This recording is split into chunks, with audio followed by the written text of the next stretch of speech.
Well, good everybody. So here we are back in Les Sables d'Olonne, and it was freezing, iced up today, this morning. Went out and watched number three Vendée boat, Dubriel, a French B, local guy from Les Sables d'Olonne. Interesting story, and it was quite mind-boggling in the channel. You know, thousands of people and usual deal with the Vendée Globe and Les Sables d'Olonne. So that was a bit of fun. And Ada's actually, if you're following Ada's channel, she's got all the stuff there. And a couple of funny things happened. Naked guys on the wall, all popping flares, all the rest of it. It was really quite crazy. Anyway, good to be back in Les Sables and a bit of a panic on because I wanted to show you a couple of things on the tracker that are happening. And it's really quite interesting. And I've got an entrant manager's Zoom call in 3/4 of an hour. And I forgot that now I'm on Les Sables time. The position actually comes in at 1 o'clock local. 1 o'clock local time here. So I was waiting for the 12 o'clock position, but oops, I mucked up with the timeline. So there will be another update on the tracker at 12 o'clock UTC. So about another 45 minutes. But a funny thing happened, and it's happened before. And I think what's going on, and if you're a manager of an entrant and you're not paying attention, well, you know, sometimes it helps to, because I've been predicting the weather and showing what's happening with this area of calm that's pushing ahead. There's a squashed up little high coming in from a low pressure system up the top. And I mentioned a few days ago, they have to be a bit careful about cutting the corner because there is going to be a band of light weather. And, excuse me. Maybe some of the managers cotton onto that because you're about to see some interesting stuff here. Apart from that, you probably saw the post we're sharing. You know, Kerry's loving his very thin mattress, 1 centimeter thick yoga mat, and Christian on Argo sent just an update this morning, just saying how he's headed across to the, staying north of the fleet, trying to cut the corner, but he might review that if he's getting the right weather in the next few days. And what else? Kerry's manager gave us a big one this morning, just saying how Kerry is absolutely loving being on the boat.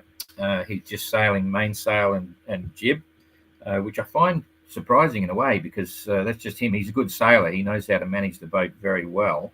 Obviously, the wind vane steering as well. So he's just got it cranked up, but apparently he hasn't been using much in the way of kites.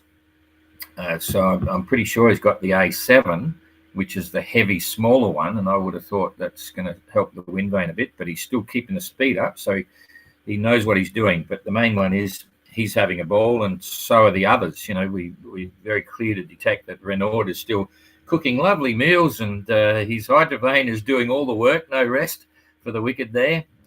So he's having fun, but not sure what's happening with Jasmine, because yesterday, in what looks like really good conditions, she apparently was on the helm for 11 hours, constant straight, which is nuts. But anyway, normally I'd say if it was performance and boat speed, that's understandable. But I think she might be just enjoying the weather and everything, because whilst the sea is not small, I think the sailing conditions are absolutely fantastic. So it's a good way to settle the fleet. They're all making good time and heading in the right direction. So without further ado, I will try and get this tracker up. Here we go. Now, if I come over to the tracker, you should still be looking at it. And so here's what we're looking at right now. And you can see some distinct changes in course. Okay, so you can see Argo really come across the top there to get further, staying north of the others, cutting the corner, but he's dropped down a bit. Peter Punk is still heading out to the west, which is let's just see how that pans out in the next couple of days. Little Wren's heading down, Little B and Renaud are also just still heading out to the west. And look what's happened to Kerry. Surprise, surprise. Boom, head south fast. Boom, boom. He's squeaking it across, but it's clear to see he knows something's coming, and he'll hedge his bets. He'll carry on with that for another day, and I think you'll see he'll probably even dip a bit further south. The others are all in the clear. They're heading along. There's no threat to them. Now, what am I talking about here? Well, if we just come back and if we look at the big picture, you can see what's driving the weather. That's this low pressure system here, which is going to come down. And this is the makings of an Azores high there, but it's going to get squashed. And I'll just, now that you can see that's up there. So this is today's weather. And remember, I was saying, we've just picked this random arrow right here, and I said, well, if they're lucky, they can cut the corner. A couple of days ago, 2 or 3 days ago, I said they can cut the corner, but they have to be careful in a few days, in about 3 or 4 days. Well, that's only a couple of days away, because if you watch what happens here, that's all looking good. They've got good constant trade winds here, but there is this high, and that's what's pushing, this is more or less a high pressure cell. That's what's pushing the breeze, and as it's going to get squashed up by that big low pressure system at the top, see how this light band of wind is moving in from the north. It's coming down. So this is what I mentioned. You need to be very careful here. This is today. We're now into, that's in day 1, right? And if we pick this up, you can see what's happening there. Where's the breeze? It's starting to, on this line here, and even these guys, if they're coming along, you can see it's starting to get a bit light. So 2 days out from now, see what's happened? Boom, boom. It's all coming from the north. The light weather is coming from the north. So you don't want to be up here, or you're going to sit in the no breeze for longer than everyone else. Now, it's very clear in my mind that Kerry's dipped south, because you can see it coming. And he'll make another decision in 24 hours on how far south he wants to go, because you don't want to waste the distance. But those that get caught to the north, here you go. There's basically no wind out here. So without saying anything to any of the entrants, they need to get down fast. And Kerry's in a good position, and Biggest Monkey and even the others, they're going to hold the breeze. And how long is it going to last? Well, they could slow down quite a bit for even a day or so. So this is on the 20th. It's early morning the 20th. I'll take it to midday on the 20th, about now. Okay, so then it starts to fill in, but you can see, it's better to get down here, and that's exactly what's going on. So picking it back up, what's happening here for now?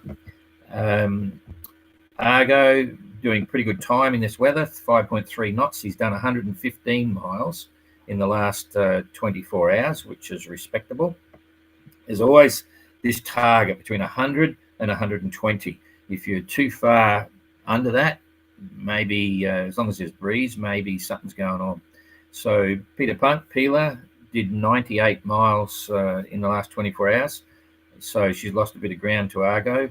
5.4 knots, that's pretty cool. A Little Wren, 4.7 knots, 111 mile day. That's okay, you're in the zone. Little Bee, 105. So that's interesting. There might be patches of weather up there, because he's sailing really well. So I think it might be a breeze situation. Same again for Renaud. He's right on the ball, and he's only doing 106. So I think that's part of the course. I think that it's probably a bit lighter than it's showing. I think Origami has done okay, 125, because if it is light, and it probably was, he's been able to keep the breeze, a little bit on, aft quarter rather than being dead behind, and that's a faster speed. Broad reaching is faster than dead downwind. So he's made the distance, he's made the miles, got a little bit ahead, and he's made the benefit of getting a bit south. Because if he had have carried on with the others, he'd be over there. And how much further south is he now? He would have been about there, and he's now here. So that's about 30 miles, 35 miles further south than he would have been before, and that can make a big difference in the days ahead. But sailing a one design boat, this is exactly what you want to look for, because the boats are very hard to jump ahead by pure human effort. But if you make smart decisions based on the weather, and usually there are not a lot of those opportunities in trade winds. Usually it's a trade wind that's constant, going the same way. So when you see a weather feature happen, when you've got this, this issue of this wind band of no weather, no wind coming down, you really have to be careful, because that's where you can make the difference without having to drive your boat harder. If a boat slows down for a day, you might pick up 70 miles, which is huge. And I think you're going to, you might see that happen as it plays out, unless the managers are listening right now. And Jane said that this morning. She says, I wonder if the managers are listening and tipping off the boats. Well, that's legitimate. The managers and anyone giving weather advice and weather opinion is quite legal under the rules. And the only thing they can't do is you can't sort of do that and say, well, whatever you do, don't go north. You better get down to the south. If they say that, that's weather routing. You just got to give them the weather reports and weather indication, but you cannot tell them where to go. You've got to leave all those decisions. And you can't even enter into a discussion. It's such a subtle thing. The entrant might say to the manager, oh, I reckon I might head down here and do this, that, and the other. What do you reckon? If the manager says, yes, that's a good idea, that's weather routing. So I'd bring that up for any of the managers that are listening too. Moving across to the fleet again. I forget where I got to, origami. So Mortal Gain, 5 knots, holding the middle ground and moving quite well, 108 miles in a day. BB right behind him, Jacob's right behind him, 107 miles in the day. They've obviously got the same weather. I reckon they're talking on the radio, as I mentioned yesterday. So that's cool. Biggest Monkey, 4.8, 105 mile day. And John over here doing 5 knots, keeping up the fleet. That's the critical part, but he is a lot further to the east, and at some point he's going to have to catch up when he turns the corner. 107 mile day. Jasmine and Popeye down the back, 3.9, enjoying the ride, and Jasmine hand steering for 11 hours straight. Whoop whoop, not fun. 83 nautical miles in the day, so they're pretty much hanging on to each other. And they haven't mentioned about talking on the radio, but boy, they could. It'd be quite fun for them. So I hope they work that out and go from there. What else can I tell you? This is only a short one. No, that's about it. We're the guys heading across. I spoke to Ayrton yesterday. He called up, had a good chat with him. He's firing and ready to go. Can't wait to get back to his boat, Trekker, and get things sorted out there. So he'll be there a week or so before we get there. And I spoke to the other guys. They're all working well. We just went through safety inspection stuff with them. They've got to do their pre-safety checks to make sure they've got everything before they leave. They've got the 2 boats sailing down from America, and Gary from Australia. He's about to get on a plane with his last bits there. So all looking fine. Okay, I'm going to keep this short. I'll come back and say good day to everybody. If I press that, you should see me. Yep, there I am. Sorry about the office, a bit of a mess at the moment, but we just walked in the door. It was freezing when we got in the house. Cheapers, it was like 1-2 degrees inside the place. Anyway, okay, comments. Let's see if there's any questions here. G'day, Rex from Aussie. Justin, looks like Origami had a good sleep. Yeah, he's having a ball on his mattress. Yeah, I think the majority, I'm not sure. It'd be interesting to see why Jasmine was hand steering for 11 hours. It was a suggestion that it was pretty tough, but the wind vane should be steering the boat even in those conditions. She showed a picture of her A7 and a little bit of a pulled out jib. That's perfect for the wind vane, because it's all pulling from the front. So maybe there's a story there. I've got no idea.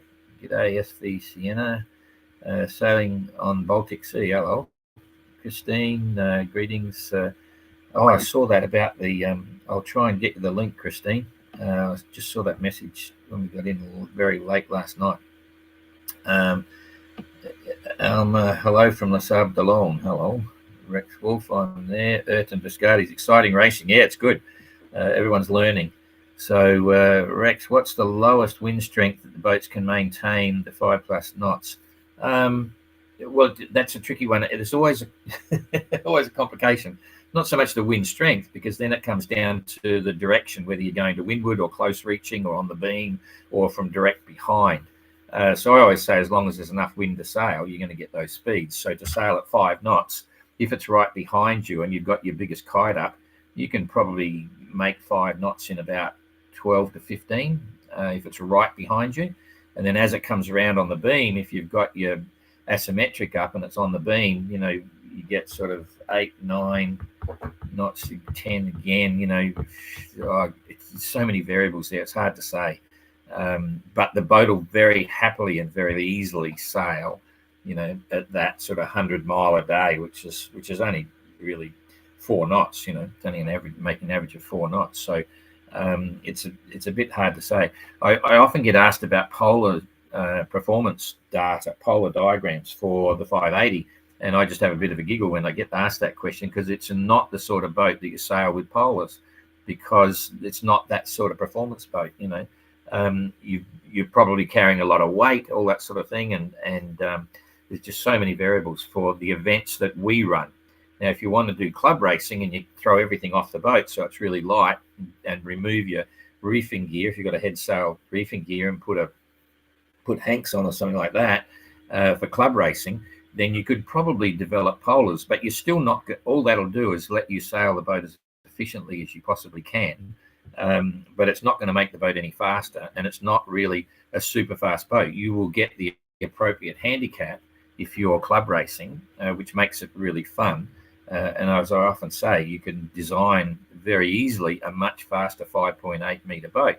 So if you want an adventure boat like the 580, it's perfect for what it was conceived for. It does a fantastic job, super safe, super strong, go anywhere, single-handed, two-handed, live aboard for weeks or months at a time, all those things. And yes, if you want to take it to the right level, you could develop polars.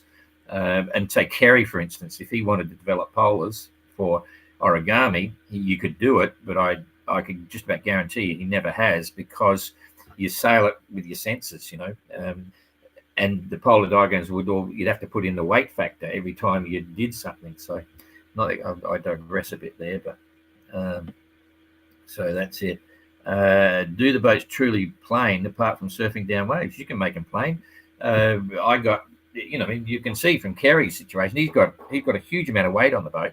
If you watch him with his A3, it was hooting then. The wind was right, flat water, all that sort of stuff. You can make a plane. It just depends how big your gonads are, and you want to not pop the sail.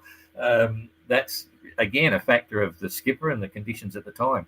But it doesn't plane like a Mini 650. They plane all the time.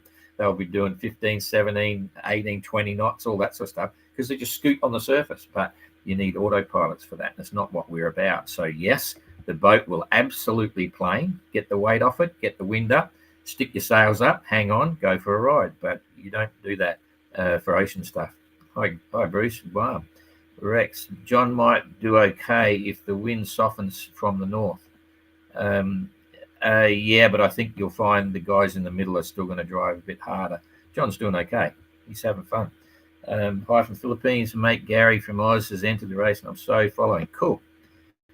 Thanks for the update, Don. I think Aussie Dan is in the right spot. Yep, he's conservative. I think Dan's going to be one of those guys that's just always there. He's just always there, and he'll keep going and all that sort of stuff. So let's watch this space. And he's settling in now, but a lot of the fleet is still learning stuff, and I say often that yes, the Transat is an adventure in itself. Niels is the only one doing it, but we don't underestimate the voyage they're undertaking now. It's a qualifier for the MGR. They're all learning. It's going to make the MGR quite interesting, I reckon. So anyway, that's cool. Not to worry, Rex. All good.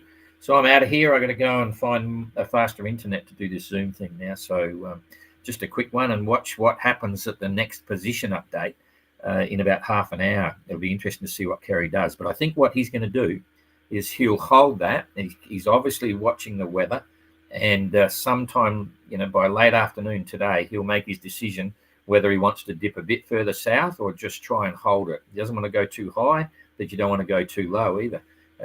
Being low is probably better than being too high. So I think you'll see him carry on just a little bit more from what I'm watching. Okay, I'm gone. See you later. Thanks a lot. And I'll see if I can press the right buttons and get an exciting finish. Ooh, jeepers. The McIntyre Mini Globe Race 2025. Small boat, huge adventure.